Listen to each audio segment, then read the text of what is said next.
La Iglesia Luterana San Pablo, de la Misión Luterana de Isleta, presenta su programa La Gran Comisión. Hola a todos, bienvenidos a una emisión más de este programa La Gran Comisión.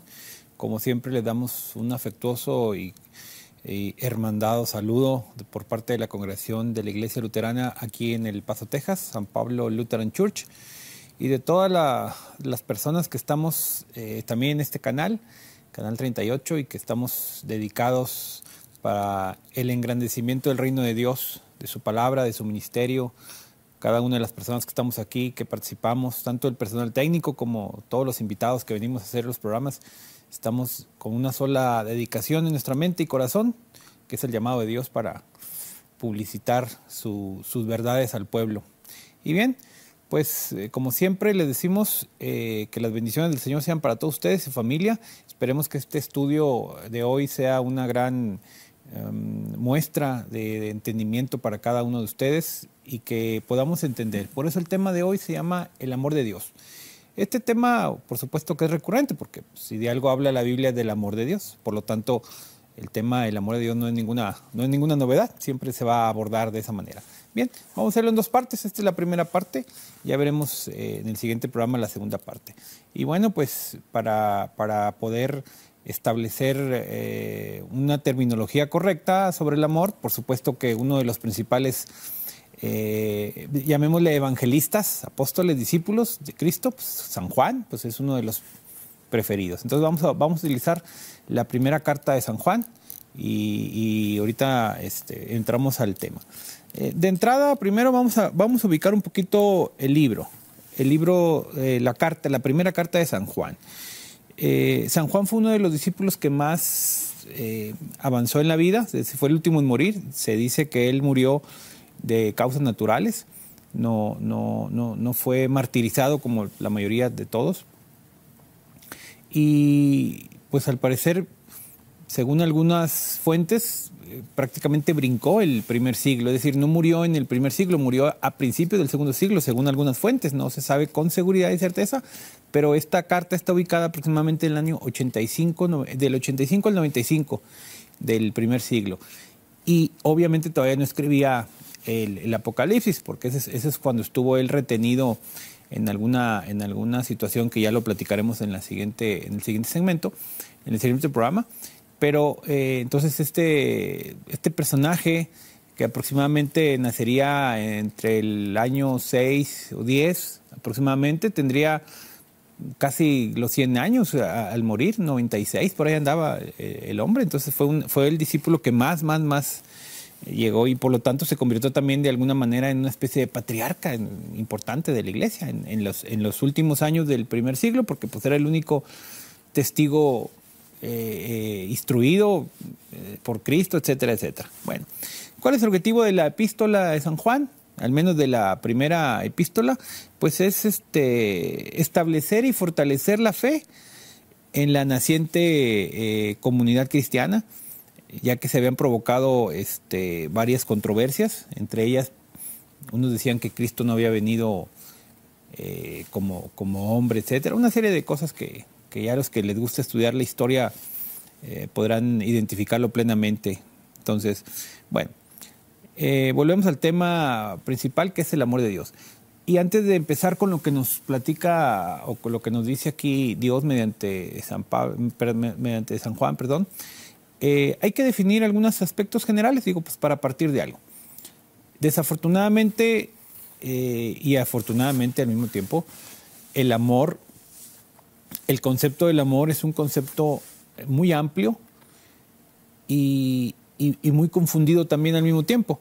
Se toma en cuenta que este concepto de amor, en todas las civilizaciones y comunidades tenemos conceptos diferentes de él.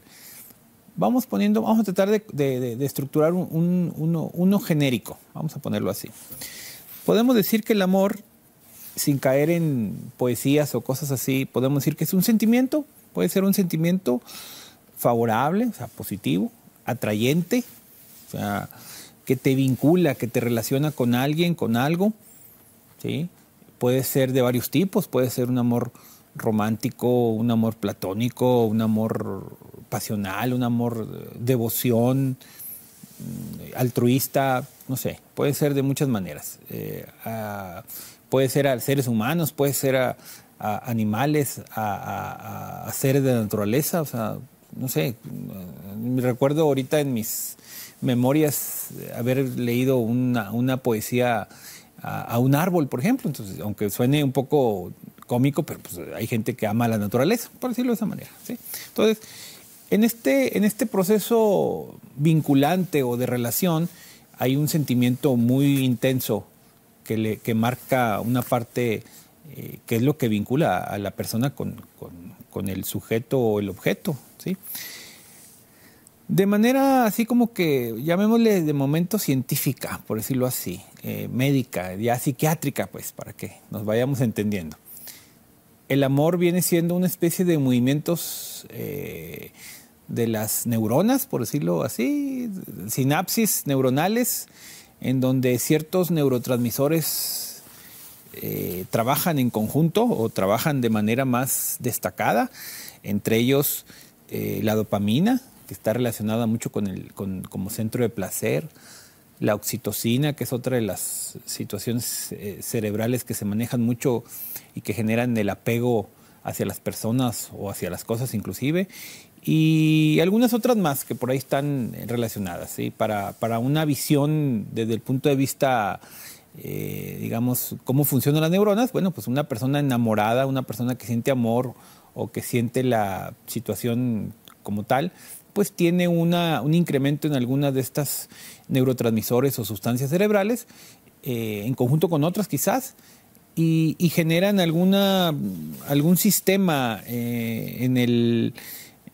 pues en algunas partes del cerebro. Entre ellos se destaca la corteza prefrontal, o sea, la parte de aquí del frente, que el núcleo tal y que el área tal y bueno, todo ese tipo de cosas que los médicos y los neurólogos y los psiquiatras conocen muy bien, ¿sí? Nomás es una mención, no vamos a describirlo de esa manera.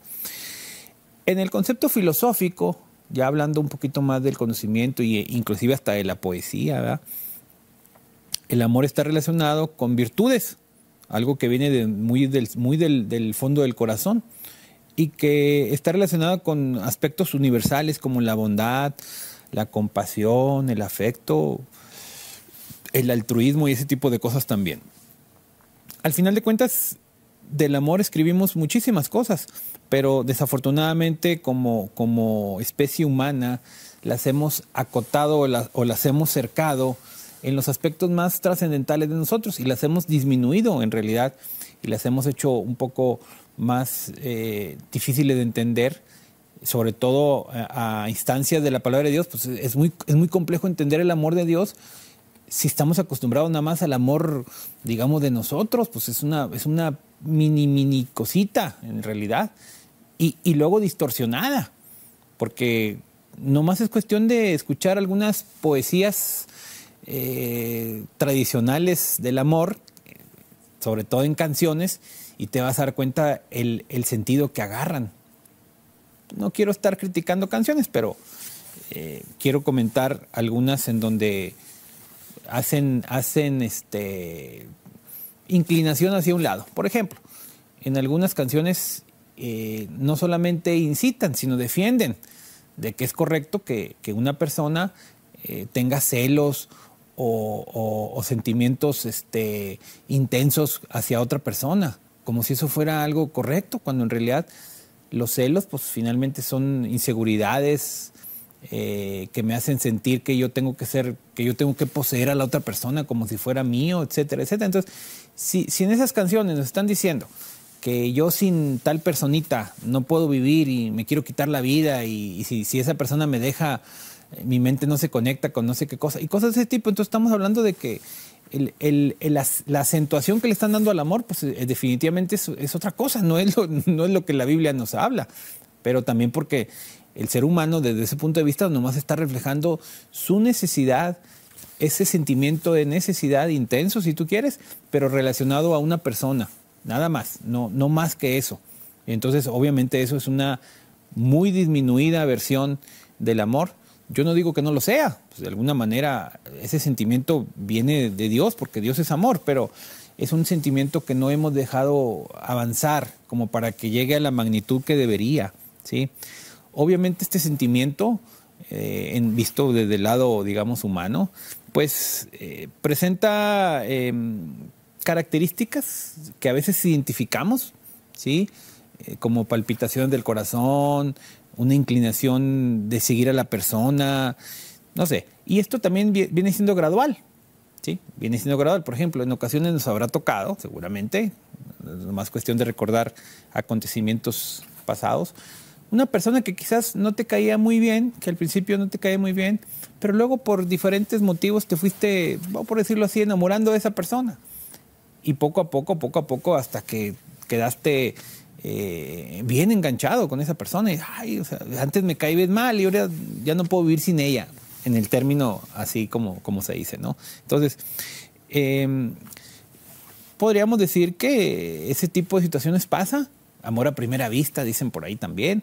Un proceso gradual, o también quizás un proceso psicológico también muy profundo, de que si de repente se conoce, ¿verdad?, una persona que tuvo una ausencia significativa en sus primeros años de vida, pues termina enamorándose de personas que tienen representación en ese sentido. O sea, de que perdí a mi madre a muy temprana edad y bueno, pues me enamoro perdidamente de una persona que para mí representa a ella y bueno, son conceptos así un poco extensos. Yo lo que quiero que entendamos es que el amor que tenemos y el amor que conocemos es por decir, un brochazo del amor de Dios, pero al estilo humano, ¿sí? No quieres que sea malo, no, así sucede, pero para que nosotros podamos crecer en el concepto.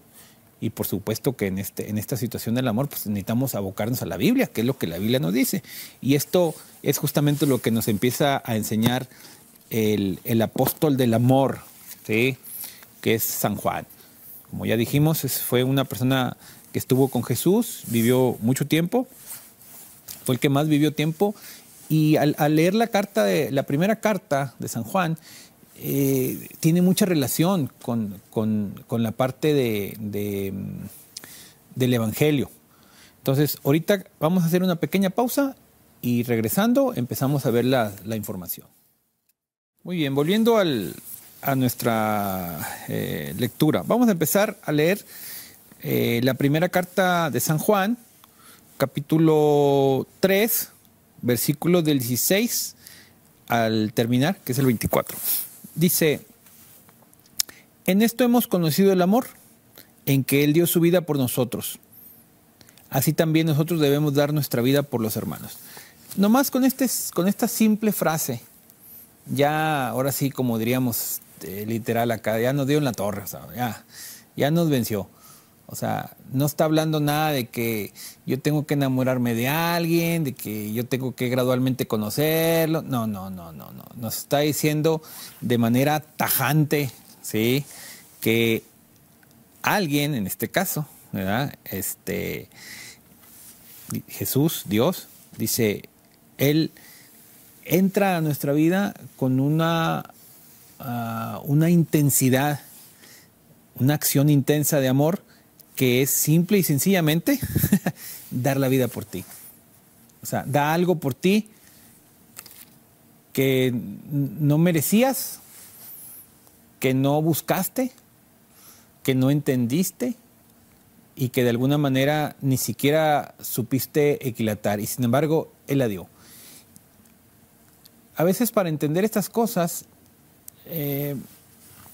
habría que tomar algunos ejemplos extremos y yo creo que ninguno le va a llegar a esto, por supuesto.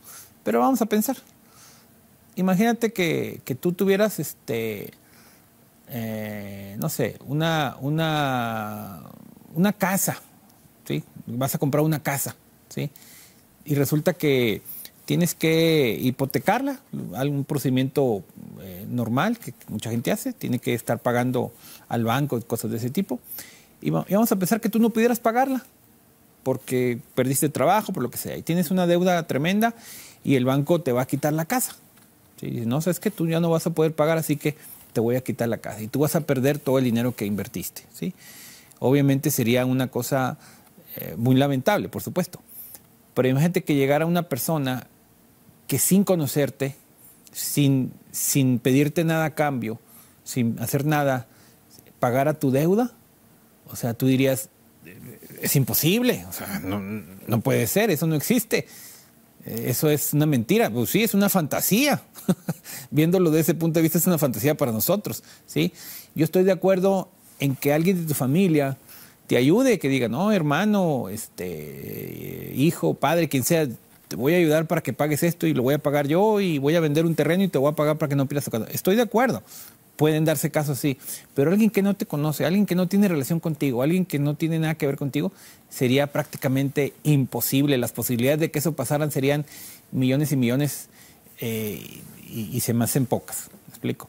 Bueno, pues lo que Dios hizo justamente es eso. O sea, hacer algo por ti inmerecido, hacer algo por mí inmerecido, que ni siquiera lo entendimos, ni siquiera lo supimos, y Él lo hizo. Pagó un precio que nosotros teníamos y luego nos pone una cláusula para ir entendiendo esto. Dice, vuelvo a leerlo, Él dio su vida por nosotros. Dice, en esto conocemos a Dios, en que Él dio su vida por nosotros, ¿sí? Y luego dice, así también nosotros debemos dar nuestra vida por los hermanos. Ahí ya te está dando una forma de entender el amor. Dice, así como yo lo hice, así lo debes de hacer tú. Y yo, caray, ¿cómo voy a hacer algo semejante? O sea, estoy hablando de un término ilógico para la humanidad. ¿Me explico? Yo puedo entender perfectamente y bueno, vamos viéndolo así. Imagínense, seguramente también lo habrán tenido, digo, porque todos somos humanos. En algún momento te enamoraste de alguien, pero ese alguien no se enamoró de ti. Ese alguien se enamoró de otra persona. Y tú estás ahí tratando de que, pues, conquistar a esa persona y esa persona, pues, no te hace caso. Está enamorada de otra persona. O sea, ¿tú qué más quisieras que esa persona, cuando tú le dijeras, oye, pues yo te quiero, y ella dijera, yo también, serían felices los dos? Pero es muy difícil a veces esto, me explico, no es tan fácil y todos lo saben. Entonces, imagínate que Dios nos amara como nos ama así, y que nosotros respondiéramos igual, pues sería excelente, pero es muy difícil. Es muy difícil. Nosotros, en el mejor de los casos, podemos recibirlo, el amor. Pero brindarlo, ahí está muy complejo, porque no tenemos las características. Y justamente las características son algo que yo no voy a poder desarrollar, porque no tengo la capacidad para hacerlo. Y de aquí depende este asunto. Es Dios quien lo hace, ¿sí? Entonces, en este acto de amor, de entregar su vida, refleja algo sumamente grande y nos dice que nosotros lo tengamos que hacer. Y dice, pues, ¿de dónde saco? O sea, ¿cómo puedo, verdad? ¿Cómo puedo hacerlo? Sigue diciendo, dice, ¿cómo puede evitar el amor de Dios en aquel que tiene bienes en este mundo y ve a su hermano pasar necesidad y le cierra su corazón? Aquí tiene una pauta muy importante. Nos está diciendo como un ingrediente de este platillo. Es decir, bueno, una persona no va a desprenderse de sus cosas para ayudar a una persona porque simplemente va a tener en su mente decir, bueno, lo que yo tengo, yo lo gané, ¿sí? Lo que yo tengo, yo lo sufrí. Y lo tengo para mí y para mi gente, ¿sí? Si yo veo una persona que está en menor capacidad económica hablando, ¿sí? Digo, ¿por qué le voy a dar yo si esa persona no hizo lo que hice yo? O sea, él no se esforzó ni trabajó como yo. ¿Por qué le voy a dar algo que yo sí me esforcé? O sea, ahí entran esas situaciones que conocemos como egoísmo y esto. De todas maneras, hermanos, no crean que estoy hablando nada más de personas egoístas. No, estamos hablando de la humanidad. O sea, la humanidad en general no somos conscientes de que podemos hacer algo por las personas, ¿sí? Y no nomás me refiero a dinero, sino podemos hacer algo por las personas porque nuestro corazón humano está manchado por nuestra humanidad, digámoslo así, el pecado natural, de que primero yo, después yo y al último yo. Entonces yo no voy a compartir lo que tengo. No tengo esa capacidad de ver en la otra persona a alguien que necesita, no que merece, sino que necesita. y que yo puedo hacerlo. No existe algo que me haga sentir así, de manera natural, ¿sí? Solamente es el poder de Dios el que puede hacer eso. Entonces dice, es como una especie de cláusula, decir, bueno, yo te amo con todo, te entrego todo, te pido que ames a los demás, y es una especie de fórmula para evaluar. O sea, ¿eres capaz tú de dar algo para los demás? ¿Sí? Si lo haces, o sea, está bien. Sigue diciendo, hijitos míos, no amemos de palabra ni de lengua, sino de hecho y en verdad. Conceptualmente tú puedes decir lo que tú quieras, pero el momento de hacer las cosas es donde se manifiesta tu realidad. ¿Qué es lo que estás dispuesto a hacer? Si estás dispuesto a hacer algo por las personas, e insisto, no me estoy refiriendo nada más a dinero, ¿sí? De alguna manera, pues el dinero es fácil porque el dinero va y viene, ¿sí? Sino algo más allá del dinero, algo que tenga una intención real. Eso es muy difícil de hacerlo si en realidad tú no sientes ese sentimiento de hacerlo, ¿sí? Dice, en esto sabemos que somos de la verdad y aseguremos nuestro corazón delante de Él, ¿sí? El cristiano de verdad no tiene que actuar por compromiso ni por que sabe que tiene que hacerlo. Actúa porque dentro de nosotros tenemos un concepto superior de amor que hace que mis conceptos originales y mis conceptos generales se modifiquen. Y entonces mi accionar empieza a trabajar a partir de ese concepto que tengo ahora, que no es otra cosa más que el reconocer que yo, sin merecer, vino un Salvador a morir por mí, ¿sí? Y que me perdona mis pecados y que no me toma en cuenta mi esfuerzo humano para la salvación, sino que Él cubre todos los gastos, Él cubre todo. Sabe, me conoce y sabe mi situación, ¿sí? Así que en ese sentido, Dios nos está dando una muestra de amor, y no nomás nos está dando una muestra de amor, nos está dando ese mismo condimento para que si tú lo aceptas, lo admites, lo haces crecer, ese amor sea el principal concepto que tengas en tu corazón, y a partir de ahí tus acciones, tu pensamiento, tu situación empieza a cambiar porque tiene un ingrediente ahí que no tenías antes, ¿sí? No sé si les ha tocado en alguna ocasión, algunas comidas tienen cierto sabor así muy marcadito. La persona que sabe distinguir dice, mira, tiene un sabor a, no sé, pimienta o algo así. Bueno, ese saborcito inunda todo el platillo, y todo el platillo tiene ese sabor, ¿sí? De que, mira, sabe a limón, sabe a, no sé, cualquier cosa que tenga un poquito de más, ¿sí? Y la salsa simplemente. Aquí en nuestra comunidad hispana siempre le ponemos salsa, muchos le ponemos salsa a los platillos, entonces la salsa le da el sabor especial. Y hay gente que dice, ay, esta comida sin salsa no sirve, no sabe. Bueno, pues le pones salsita y dices, agarró muy buen sabor, chilito, cosas así. Entonces, ese ingrediente especial es el que da Dios, donde a tu vida, a lo que tú eres, te le da su condimento, que es el amor, y entonces todo lo demás empieza a impregnarse, y entonces todo lo demás empieza a hacer. Hay que entender una cosa del amor, principalmente. El amor no es forzado, no es obligado. El amor tiene que salir solo, nacer solo. El ser humano es imposible que le nazca un amor más allá de sus dimensiones, ¿sí? ¿Por qué? Pues porque primero tengo que satisfacer mi hambre, mis deseos, mis necesidades, ¿sí? Antes que cualquier otra cosa. Entonces, pues, evidentemente estamos acotados, estamos cercanitos. Justamente el gran